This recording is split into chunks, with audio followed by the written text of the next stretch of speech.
মঙ্গলবারের সংঘর্ষের পর এনসিপি, যুবদল ও ছাত্রদলের ঘোষিত পাল্টাপাল্টি কর্মসূচিকে কেন্দ্র করে বুধবার সকাল থেকেই তমতমে হয়ে ওঠে হবিগঞ্জ শহর। যে কোনো অপ্রীতিকর পরিস্থিতি এড়াতে সকাল 10টার পর পৌর এলাকায় 144 ধারা জারি করেন জেলা প্রশাসক। শহরের গুরুত্বপূর্ণ মোড়ে মোড়ে অবস্থান নেয় বিপুল সংখ্যক পুলিশ। নিরাপত্তা জোরদারে মোতায়েন করা হয় 3 প্লাটুন বিজিবিও।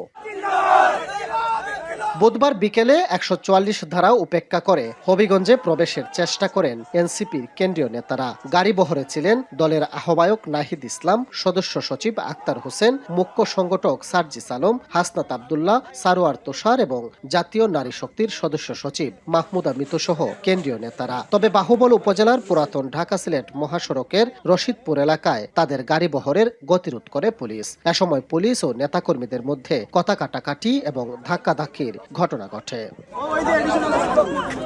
নোভা এলইডি টিভি, ঝকঝকে ছবি, নিখুঁত শব্দ, 5 বছরের ওয়ারেন্টি। নোভা মানে সঠিক মান, নিশ্চিত সেবা।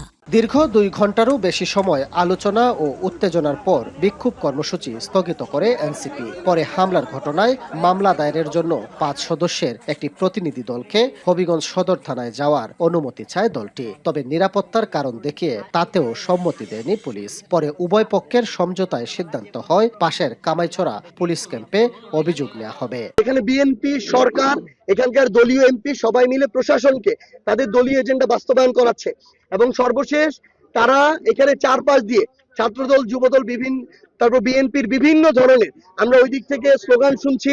আমাদেরকে অনেকে এখানে ভাইরা আছে এসে বলছেন যে সশস্ত্রভাবে তারা ওইখানে দাঁড়িয়ে আছে।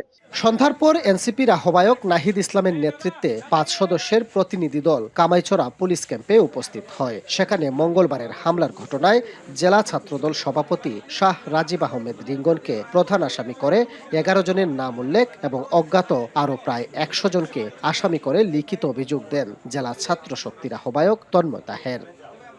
মৌলভীবাজার থেকে রওনা দেওয়ার সময় আমাদের প্রথমে 400 পুলিশ দিয়ে তারা প্রতিহত করেছে। আমরা সেই ব্যারিকেড ভেঙেছি। তারা গণভোটের গণরায় মানে নাই, তারা স্বাধীন পুলিশ কমিশন করে নাই, অর্থাৎ তারা সন্ত্রাস নির্ভর তারা একই রাষ্ট্র তৈরি করতে চাচ্ছে, যেটা আগে ছিল সেটাকে তারা অব্যাহত রাখছে। পুলিশ জানায় হাতে লেখা অভিযোগ নেওয়া হয়েছে, সেটি যাচাই বাছাইয়ের জন্য সদর থানায় পাঠানো হবে। তদন্ত শেষে আইন অনুযায়ী প্রয়োজনীয় ব্যবস্থা নেওয়া হবে।